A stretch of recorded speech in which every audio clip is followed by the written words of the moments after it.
은혜로운 동행. 이쯤 되면은 이런 부분들을 우리가 다시 한번 새겨야 될 때가 된 거거든요. 저도 많이 새겨보면서 한 해를 되돌아볼 때에 우리의 회복이 아직 멀었다. 그런 생각을 많이 하고요. 하나님과의 동행하는 삶들을 많이 꿈꾸면서 성도님들이 그러한 삶을 살았으면 좋겠다라는 간절한 마음들을 계속 가지며 목사니까 한편으로는 제 마음속에 막 부담이 있습니다. 함께 해보겠습니다. 말씀의 길을 가는 성도, 말씀의 길을 계속 가야 합니다. 우리는 이스라엘 백성들이 광야를 끝까지 가는 것처럼 그들에게는 구름 기둥과 불 기둥을 보고 가지 아니하면 안 되는 것처럼 우리는 하나님의 말씀을 따라서 가지 않으면 안 되는 거지요. 하나님의 말씀하신 대로 가야 되는 거지요. 자, 그래서 말씀의 길을 가는 성도, 이 땅을 살아가는 성도의 합당한 모습이고요. 두 번째 하겠습니다. 스스로를 낮추고 기도하는 성도. 우리는 늘 기도하는 성도, 스스로를 낮추고 주님 앞에 무릎 꿇고 겸손하게 기도하는 성도 살아가기를 축원합니다. 세 번째, 하나님의 얼굴을 찾는 성도. 하나님의 얼굴을 찾는 겁니다. 하나님은 모든 것 속에 자기의 얼굴을 거기에 비추고 계십니다. 여러분과 제가 영적으로 깨어만 있다면, 요즘에 우리 전도서 매일 정령하시는 분들 묵상하는데 거기에 세상에는 다 헤아려는 다 헛된 것입니다. 헤아려는 헛된 것이지만 그게 무용한 것은 아닙니다. 거기에 하나님의 자기 얼굴을 비추심을 보면, 하나님이 거기에 두고 계신 하나님의 계획을 알면, 하나님의 섭리를 거기서 만나면 거기는 무한한 영광을 하나님께 돌리는 자리가 되는 거죠. 그걸 모르니까 헛돼 버리는 거죠. 그래서 우리는 하나님의 얼굴을 찾는 성도의 삶을 살아가도록, 하나님은 세상의 모든 곳에 자기 얼굴을 거기에 두셨기 때문에 하나님의 얼굴을 찾아 하나님의 얼굴을 보는 그러한 성도의 삶. 네 번째입니다. 마음과 생각이 하나님의 교회에 있는 성도. 하나님의 교회에 있는 성도, 마음과 생각이 하나님의 교회에 있기를 축원합니다. 우리의 마음이 하나님의 교회에, 금년은 우리가 지내오면서 우리 교회, 물론 교회는 둘이 있어요. 보이는 교회와 보이지 않는 교회가 있습니다. 우선은 우리가 보이는 교회로서 우리 교회는 2022년을 보내오면서 외적으로 큰 변화가 있습니다. 앞에 얼굴이 바뀌었어요. 우리 성도님들 예배를 편하게 드릴 수 있도록 하기 위해서 엘리베이터를 설치했어요. 많은 재정적으로는 어렵지만, 그러나 하나님께 예배드리는 그러한 소중한 가치가 있기 때문에 그걸 더 크게 여겨서 우리가 이처럼 교회를 수리를 했습니다. 여러분과 저의 마음, 우리의 마음이 하나님의 교회에 항상 있어서 예배하는 삶들, 하나님께 나아가는 삶들, 그런 발걸음이 멈추지 않기를 축원합니다. 평안할 때 가능하겠죠. 건강할 때 가능하겠죠. 우리에게 하나님께서 베푸신 은혜가 넘치는 것을 우리가 알고 깨달을 때 감사하겠지요. 은혜로운 삶이기를 축원합니다. 우리 마음이 항상 교회에 있기를 바랍니다. 여러분, 제가 할 수 있으면 교회에 오래 있어 보려고 노력해요. 그러면서 누구 한 사람 우리 교회에 와서 기도할 사람 있나? 그런 마음들이 있어요. 성도님들의 집과 교회가 멀어서 그렇다 생각하고 열심히 사느라 그렇다 생각합니다만은 좀 교회 성도님들의 발걸음이 평상시에도 많이 있었으면 좋겠다라는 간절한 마음이 있습니다. 그런 마음들이 있기를 바라고, 특별히 공예배에 주회전을 향한 발걸음이 멈추지 않기를 간절히 바랍니다. 오늘 본문의 말씀에 보면 50절 말씀에 예수께서 이르시되 가라, 내 아들이 살아있다 하시니 그 사람이 예수께서 하신 말씀을 믿고 가니라. 믿고 가더니, 믿고 가는 그 사람이죠. 그래서 오늘 제목은 말씀을 믿고 가는 그 사람이라는 제목을 여기 50절의 말씀에서 가져왔습니다. 오늘 본문의 말씀 마지막 절에 보면 이것은 오늘 본문의 사건이에요. 이것은 예수께서 유대에서 갈릴리로 오신 후에 행하신 두 번째 표적이니라. 두 번째 표적이니라. 예수님께서 공생애를 시작하시고 곧바로 갈릴리로 가셨는데 갈릴리에서 예수님이 표적을 행하시기 시작했다. 근데 오늘 본문의 사건은 두 번째 표적이다. 그렇게 말씀을 하고 있습니다. 그러면 두 번째 표적을 말하니까 첫 번째 표적은 뭐였을까라는 궁금증도 오지 않습니까? 오늘 본문을 시작하는 46절의 말씀에 예수께서 다시 갈릴리 가나에 이르시니 그랬습니다. 갈릴리 가나라고 하는 이곳이 예수님께서 표적을 행하신 곳인데 오늘 본문의 표적도 행하신 곳인데 2장의 말씀을 가서 보면 가나 혼인잔치에 대한 사건이 있습니다. 거기에서 예수님이 이 가나라고 하는 곳에서 물로 포도주를 만들었던 사건이 있지요. 이 사건이 예수님께서 표적을 행하신 첫 번째 사건이에요. 예수님께서 첫 번째로 행하셨던 물로 포도주를 만드셨던 것은요, 변화의 사건이죠.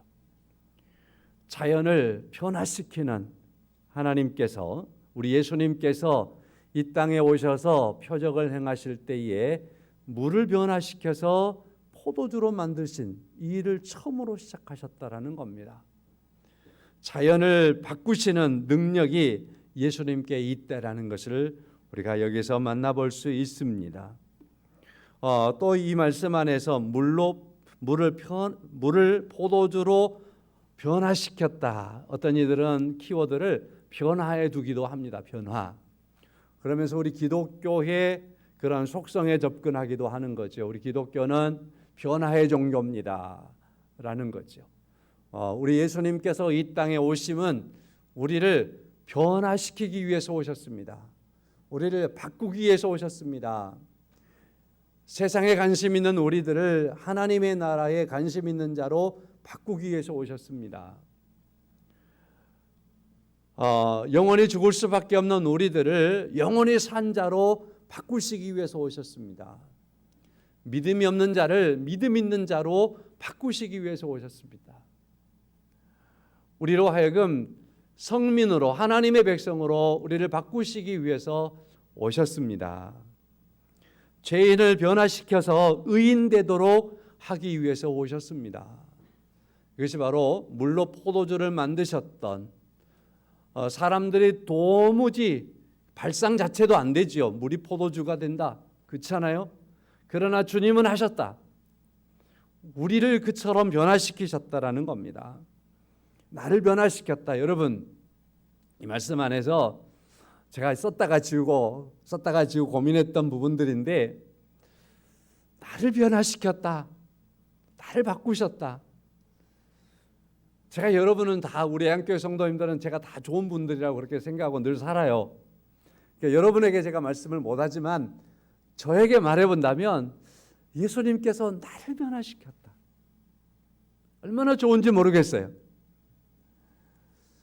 나 같은 사람을 내가 얼마나 제가 얼굴이 웃는 얼굴이거든요. 그래서 어디 가서 그래도 웃는 얼굴이라는 소리를 들어요.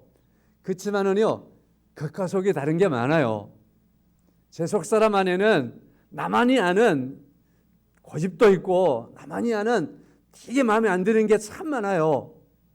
그런데 이런 나를 바꾸셨다. 누가 바꿀 수 있을까? 무엇이 바꿀 수 있을까? 나 같은 존재를 아무리 생각을 해봐도 예수님이나 바꾸시지 누가 바꾸겠어요? 그렇죠? 저 같은 사람을.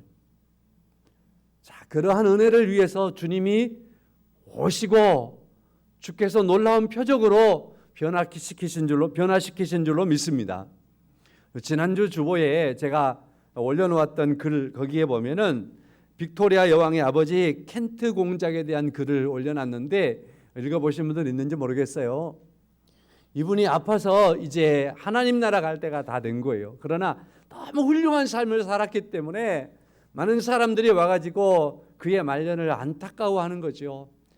그렇지만은 뭐 죽음을 앞두고 있는 사람이니까 위로하기를 공작께서는 너무나 훌륭하십니다. 하신 일들이 너무나 소중했습니다. 공작 같으신 분이 천국에 안 가면 누가 가겠습니까? 그러면서 그를 칭찬하고 치하하는 거죠. 그러니까 그가 자기를 칭찬하는 사람의 입을 딱 막았다라는 겁니다. 그만하십시오. 제가 천국에 가는 건, 내가 구원을 받는 건 내가 무엇을 잘해서, 내가 선해서 내가 천국에 갈 수 있는 게 아닙니다. 나는 그렇게 천국을 도저히 갈 수 없는 자입니다. 내가 천국에 가는 건, 내가 구원을 받는 건 죄인이기 때문에 구원받은 겁니다. 죄인이기 때문에 구원받은 겁니다. 그렇다죠? 그렇습니다. 죄인 된 나를 구원하시려고, 하나님의 백성 만드시려고 주님께서 오셔서 우리를 구원하셨습니다. 우리를 변화시켰습니다. 주님께서 나를 변화시켜 주신 소중한 것들을 붙잡고 감사하며 살아가는 여러분과 제가 되기를 간절히 소망합니다. 나를 무엇을 변화시켰나 깊이 묵상해 보시기를 바라고요. 첫 번째는 가나에서 물을 포도주로 만드시는 변화, 표적의 사건인가 하면 오늘 본문의 말씀에서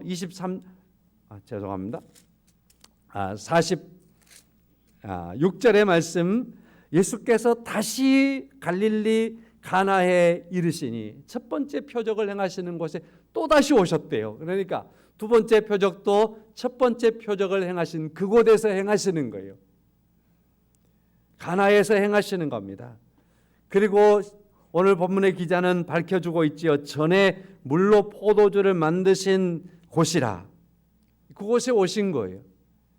이곳에서 두 번째 표적을 행하시는데 그간에 예수님께서는 첫 번째 표적을 가나에서 행하시고 가버나움으로 가셨다가 6월절 무렵이 되니까 예루살렘으로 가셔요. 그래서 먼 길 예루살렘에 가셔서 계시는 중에 예루살렘 성전을 보니까 난장판에 이게요. 그래서 성전을 정결케 하는 일들을 하시는 거예요. 사람들이 와가지고 예수님을 도전하니까 예수님께서 이 성전을 헐라, 내가 사흘 만에 다시 세우리라, 그런 말씀을 하셨던 게 바로 초기 사역입니다.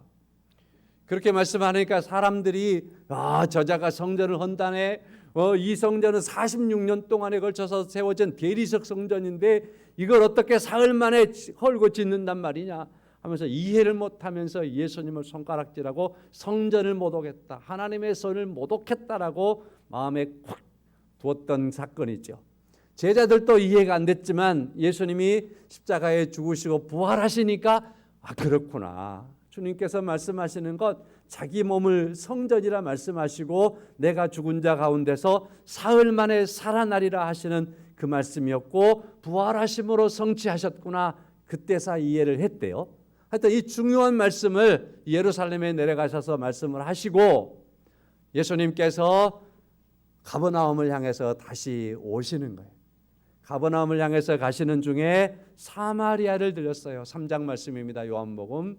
사마리아를 들려서 수가에서 야곱의 우물에서 그 여인을 만났습니다. 여인과 대화 속에서 주님께서 예배하는 자들이 예배할 때가 오나니 예배하는 자들은 신령과 진정으로 예배할 때가 예배하느니라, 뭐 그런 말씀들 있잖아요. 제가 오늘 예배 시작할 때도 그 말씀을 드리면서 시작을 했는데 그렇습니다. 바로 이처럼 너무 중요하신 말씀 주께서 하시죠.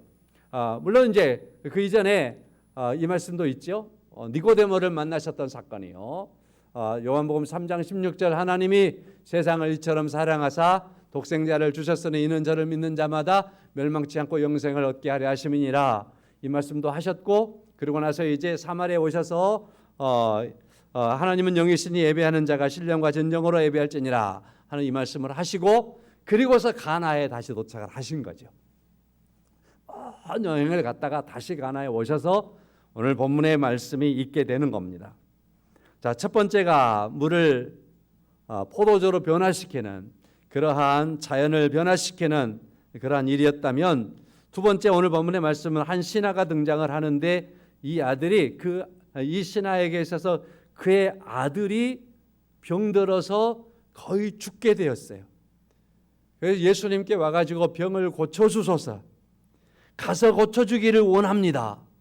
예수님을 빨리 가서 가버나움에 가서 우리 아들 좀 고쳐주세요라고 간청을 하는 거죠. 간청을 하니까 예수님께서 오늘 본문의 말씀 48절 말씀에서 너희는 표적과 기사를 보지 못하면 도무지 믿지 아니하리라 하시는 말씀, 책망이 좀 담겨 있는 말씀과 같죠? 이런 말씀을 하시는 거예요. 꼭 표적을 통해서만 너희가 꼭 믿느냐, 이렇게 말씀을 하시는 거죠. 그런 말씀을 하실 때에 이 신하가 다시 한번 주여 내 아들이 죽기 전에 빨리 좀 갑시다라고 예수님을 독촉하는 거죠. 죽기 전에 가서 내 아들 좀 고쳐주세요. 이 아들에 있어서는 정관사가 앞에 있어요. 정관사가 있다는 의미는 아마도 이 아들은 독자였을 거다라고 하는 것이 성경 접근하는 데 좋습니다. 독자였으리라고 생각을 합니다.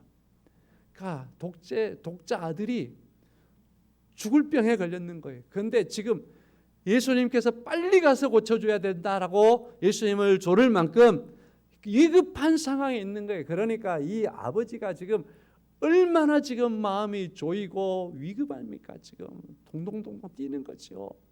그런 상황 속에서 예수님을 요청을 하는 거예요. 그때 예수님께서 자신이 가시지는 않고 이 아버지에게 가라, 내 아들이 살아있다, 가라, 내 아들이 살아있다 하니까 이 아버지가 가는 거예요. 이 아버지가 가는 거예요. 가다가 자기 집에서 오는 사람들을 만났어요. 길에서 만났는데 그들이 하는 말에 당신네 아들이 살았습니다. 살았습니다. 언제부터 아이가 깨어나다냐? 어제 7시부터요. 계산해 보니까 예수님께서 말씀하신 딱 그 시간인 거예요. 와, 놀란 거죠. 그래서 그가 예수님을 믿었다라는 거 아닙니까? 그래서 오늘 56절 말씀에 그의 아버지가 예수께서 내 아들이 살아있다 말씀하신 그때인 줄 알고 자기와 그 온 집안이 다 믿게 되었다라는 말씀이죠. 오늘 본문의 말씀 줄거리를 이렇게 말씀을 드려보고 있습니다. 자, 첫 번째 사건과 두 번째 사건에 공통점이 있습니다. 첫 번째의 표적과 두 번째의 표적. 그러니까 예수님께서 표적을 많이 행하셨는데 첫 번째와 두 번째 표적이 가나에서 있었던 일입니다. 가나에서 있었는데 이 가나에서 있었던 이 표적은 공통점이 있는 거예요. 2장 11절의 말씀을 가서 보면 이런 말씀이 있지 않습니까? 예수께서 이 첫 표적을 갈릴리 가나에서 행하여 그의 영광을 나타내심에 제자들이 그를 믿으니라. 예수님께서 첫 번째 표적을 나타내시니까 그것 때문에 제자들이 예수를 믿었다라고 말씀하고 있습니다. 그리고서 오늘 본문의 말씀에 보니까 53절의 말씀에서 그의 아버지가 예수께서 내 아들이 살아있다 말씀하신 그 때인 줄 알고 자기와 그 온 집안이 다 믿으니라. 다 믿으니라. 공통점이 뭐지요? 믿음의 역사가 일어났다라는 겁니다. 예수님께서 표적을 행할 때에 믿음의 역사가 일어났다라는 말씀이에요. 성도 여러분, 예수님께서 많은 표적을 행하십니다.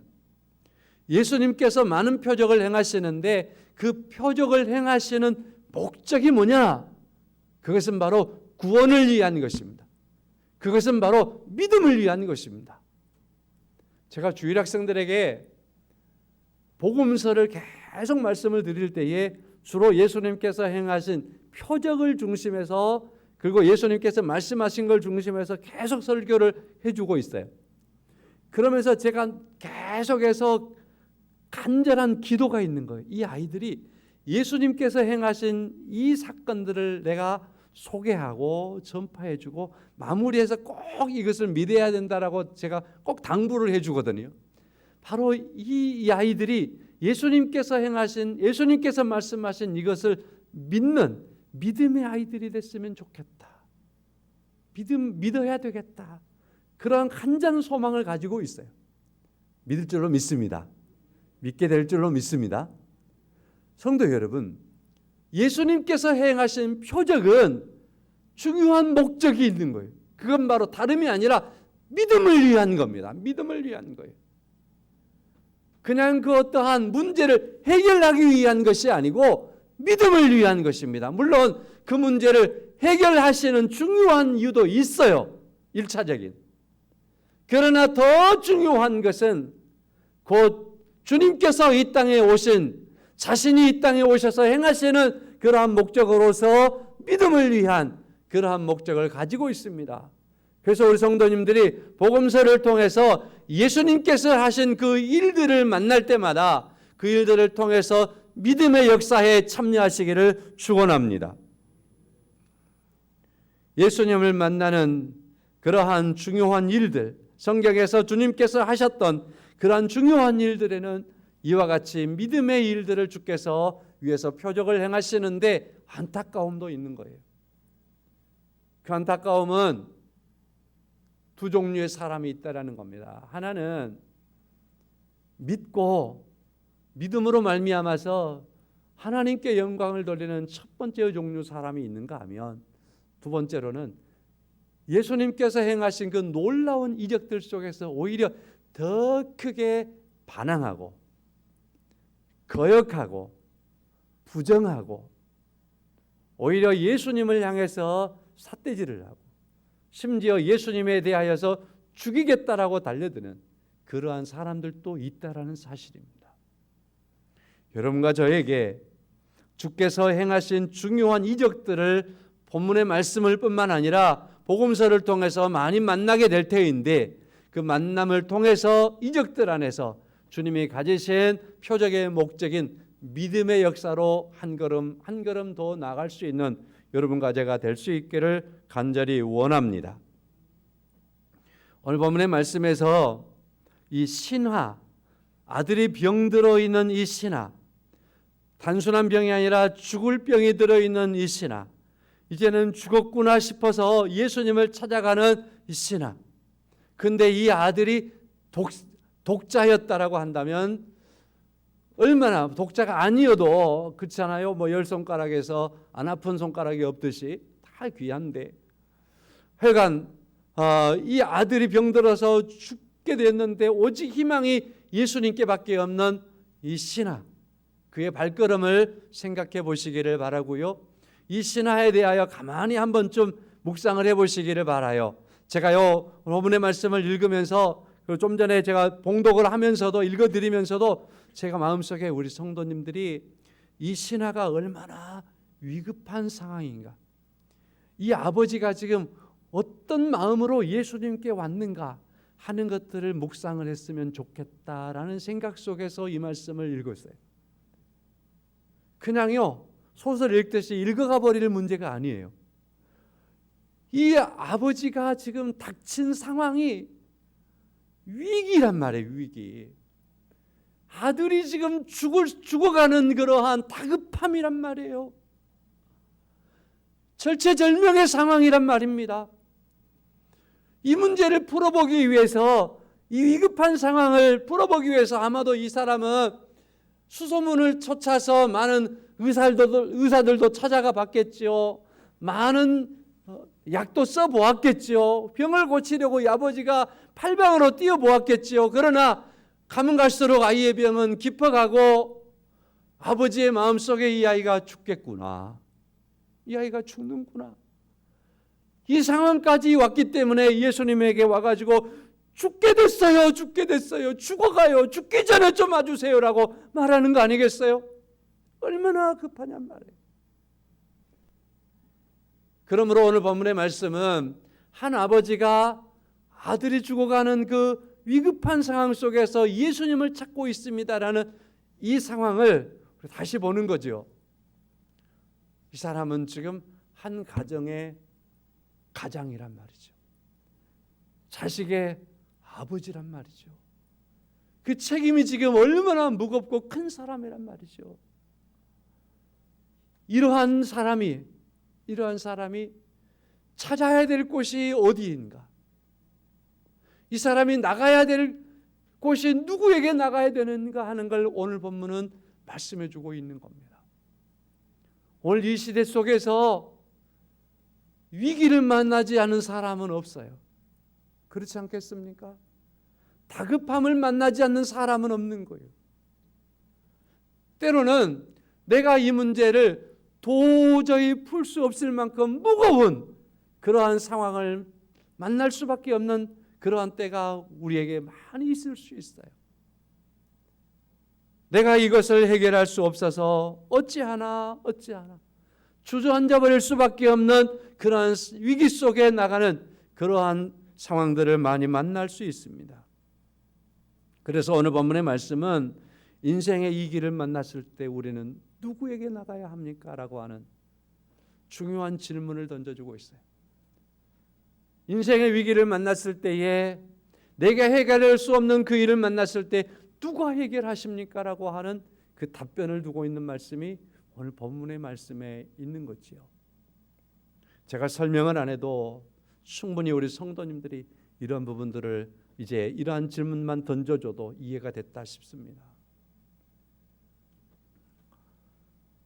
누가복음 7장에 보면 하인이 병들어서 하인을 너무 사랑하는 이 백부장이에요. 참 좋은 사람인데 자기 집 하인 늙은 하인이 아마도 늙은 하인이라고 말하는 걸 보니까 어렸을 때부터 이 백부장 자기가 지금 살아온 이날 평생 자기 집의 종으로서 자기를 섬겨주었고 최선을 다해서 충성된 종이었겠죠.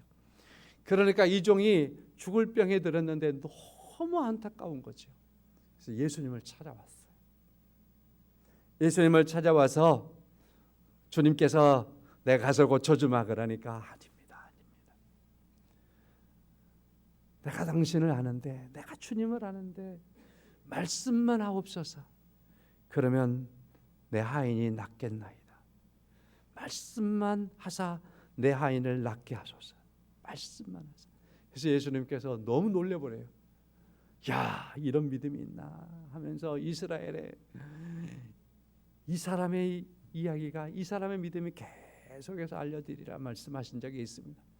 이 백부장의 믿음에 비하면 오늘 본문의 말씀에서 보게 되는 이 아버지는 그 정도까지는 아닌 것 같아요. 조르는 거예요.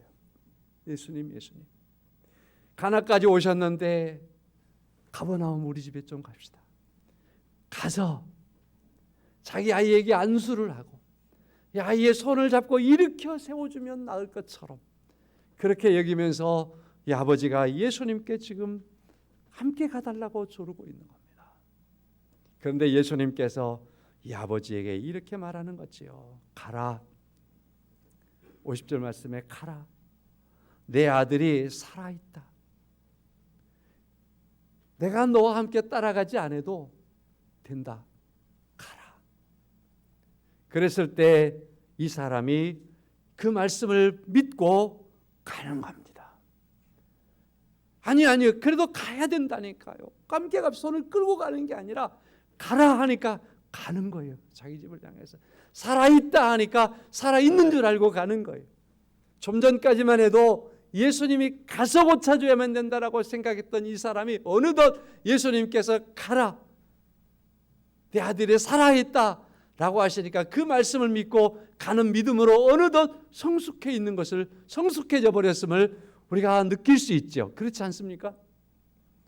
자, 이 말씀은요, 우리가 어디서 하나의 힌트를 또 얻을 수 있냐면은 첫 번째 이적 사건에서 예수님께서 가나의 혼인잔치에 가셨어요. 포도주가 다 떨어져 버렸대요. 자, 그런데 마리아가 예수님께 나와서 이 집에 이러이러해서 포도주가 떨어져 버렸어요 하는 거죠. 예수님께서 내 때가 아닌데요 라고 어머니에게 말하죠. 그런데도 마리아가 하인들에게 말하는 겁니다.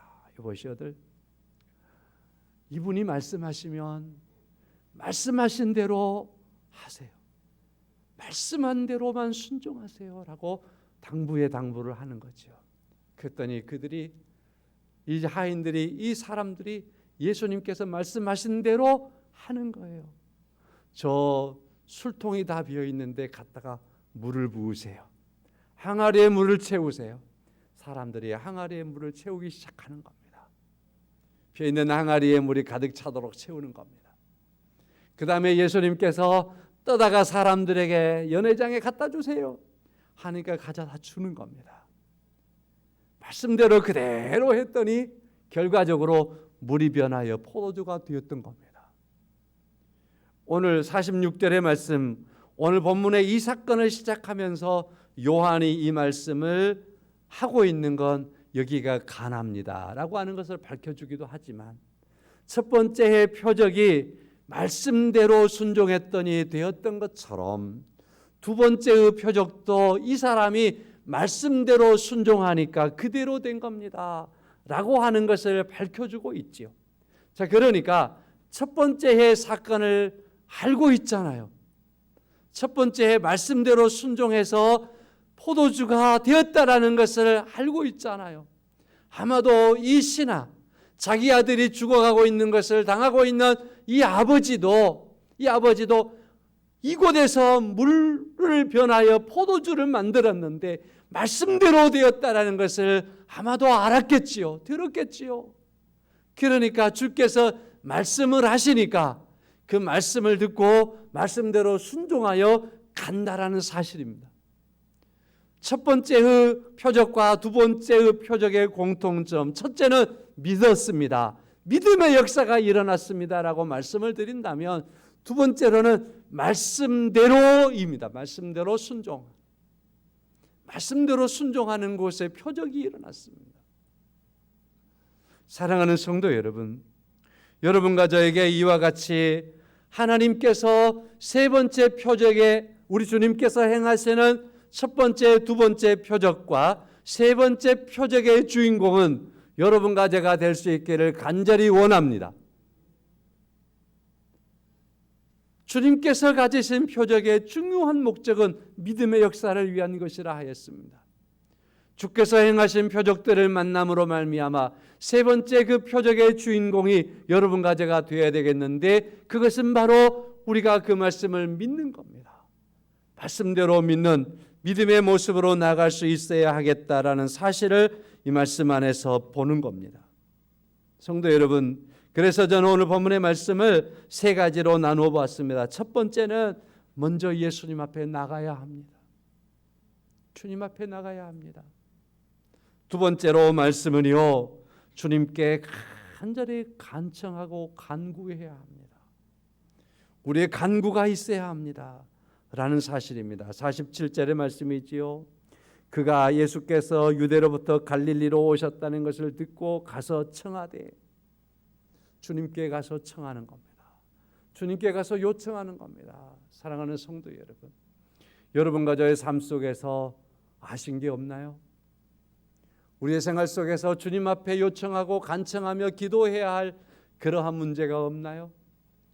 우리는 주님 앞에 나가서 주님을 부르며 주 앞에 기도해야 합니다. 특별히 우리의 삶 속에서 어떠한 위기를 만난다면 우리는 주님 앞에 더 크게 간청해야 할 것입니다.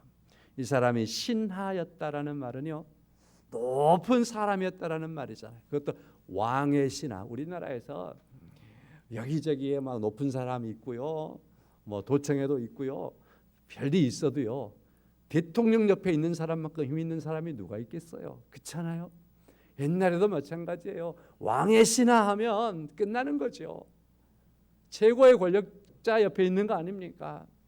그럼에도 불구하고 그가 주님을 찾는 겁니다. 오늘 본문의 말씀에서 주어지는 소중한 의미는 뭘까요? 또 어떤 사람, 아무리 높은 사람이라 할지라도 그는 주님 앞에 나가야 할 사람입니다 라는 겁니다. 그 다음에 주님 앞에 겸손하게 간청해야 할 사람입니다. 주님 앞에 겸손하게 나가지 아니하면은 안 되는 것입니다 라는 사실을 우리에게 일러주고 있다 할 것입니다. 세 번째로는요, 주의 말씀을 믿고 나가는 겁니다. 믿고 가는 겁니다. 믿고 행동하는 거예요. 가버나움에서 가나까지는 한 35km 된대요. 35km 된대요. 여기까지 오는 것도 힘들었어요. 근데 주님께서 함께 가주기를 원하고 그렇게 매달렸는데 주님이 가라 하니까 가는 거예요. 가는데 이 사람이 이 먼 걸음을 왔는데 헛걸음으로 가는 게 아니라 믿음의 걸음으로 가는 거예요. 돌아가는 겁니다. 그렇지요? 여러분과 제가 주님 앞에 나왔습니다. 믿음으로 나온 줄로 믿습니다. 우리가 또 나아갑니다. 어디로요? 우리의 삶의 터전으로 나아갑니다. 믿음의 걸음으로 나아가는 은혜가 있기를 간절히 소망합니다. 그 믿음의 모습으로 나아가는 겁니다. 그래서 오늘 제목의 말씀을 가져오게 되었던 것입니다. 예수께서 이르시되 가라 내 아들이 살아있다 하시니 그 사람이 예수께서 하신 말씀을 믿고 가니라. 믿고 가니라. 끝까지 여러분과 제가 주께서 말씀하신 그 말씀을 믿고 가는 그 사람이 여러분과 제가 될 수 있기를 간절히 소망합니다. 그 사람이 되어서 주의 말씀을 믿고 나가는 그러한 삶입니다. 어제 그제가 제가 세상에 벌써 까먹었네요. 그 교회의 위기, 한국 교회의 위기 뭐 그런 측면의 글을 짧은 글을 읽었어요. 그 읽었는데 그 글쓴이가 이런 비유를 들었더라고요. 한국 교회가 위기라고 말하는데 한국 교회를 향해서 뭐라고 해야 할까요? 한국 교회를 향해서 무슨 말을 해야 할까요? 무슨 말을 해 주어야 할까요? 하는 질문을 던지면서 글을 쓰는 걸 읽어봤어요. 이런 비유를 들었습니다. 누군가가 병원에서 병들어서 힘들어 있습니다. 그를 방문했습니다. 그의 병고가 깊어졌습니다. 위기인 것 같습니다. 그러면 그에게 뭐라고 해줘야 되는 겁니까? 당신이 왜 이렇게 살았어? 당신이 이렇게 살았으니까 병들었지. 이렇게 말해줘야 되는 겁니까? 아니면은 제가 기도하겠습니다. 우리 함께 주님께 기도합시다. 나을 겁니다. 운동을 조금만 더 해보세요. 힘이 생길 겁니다. 이렇게 하면서 힘이 되어주는 소리, 위로가 되어주는 소리, 서로를 잡아주는 소리, 이러한 소리로 해야 되는 거 아닙니까? 한국교회가 지금껏 그딴 식으로 해왔으니까 그러는 거지 하면서 확 휘업하는 게 맞습니까? 아니면은 우리 함께 기도합시다. 우리 함께 협력합시다. 우리 함께 더 노력합시다. 이렇게 가는 게 맞습니까? 라고 하는 글을 쭉 써놔서 동감을 했습니다. 사랑하는 성도 여러분, 우리 교회도 여러 측면에 제 마음에 연말이 되면 평상시에도 무거운 짐이 막 생겼는데 너무나 무거워요. 너무나 무거워서 그냥 힘이 푹 빠질 것 같아. 이러한 때에 이 위기의 때에 어떻게 해야 될 것인가? 어떻게 해야 될 것인가? 많은 사회학자들이 한국교회를 바라보면서 앞으로 10년, 20년 가면은 반토막 뚝 날 것이고 30년 가면은 더 뚝 거기서 반토막 뚝 날 것이고 한 40년, 50년 가면은 교회가 술집이 될 것이고 막 그러는 거예요. 그 말이 맞는 겁니까? 그런 말을 하더라고요. 우리는 어떻게 해야 되는 겁니까? 이 상황 속에 우리의 위기 속에서 주님을 향해서 한 걸음 더 가야 되는 거 아닙니까? 주를 더 강하게 붙잡아야 되는 거 아닙니까?